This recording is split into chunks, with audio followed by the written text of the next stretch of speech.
சத்தியமா நான் யாரையும் குத்தி காட்டுறேன்னு நினைச்சுக்காதீங்க. ஒரு பொண்ணு கிடைக்கிற மரியாதையும் அவமரியாதையும் அவ புருஷனால் தாங்கிறத நான் நல்லா புரிஞ்சுக்கிட்டேன்.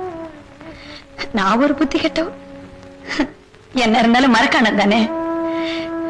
என் வீடு, என் மாமா, என் அத்தை, என் மச்சனங்கன்னு நான் தான் ரொம்ப எதிர்பார்த்தேன். பைத்தியக்காரன். நான் ஒரு பைத்தியக்காரியாவே இருந்தேன். கூட்டு குடும்பங்கிறது ஒரு நல்ல பூ மாதிரி. அதை கசக்கிட்டோம், அப்புறம் மோந்து பார்க்க கூடாது, அசிங்கம். குடும்பங்கிற கண்ணாடி சாடிய கீழே போட்டு உடைச்சிட்டோம், அப்புறம் அது ஒட்டாது. நல்ல காலம் சாமி. இன்னைக்கு எல்லாரும் ஒன்னா சேர்ந்திருக்கிறோம், சந்தோஷமா இருக்கு.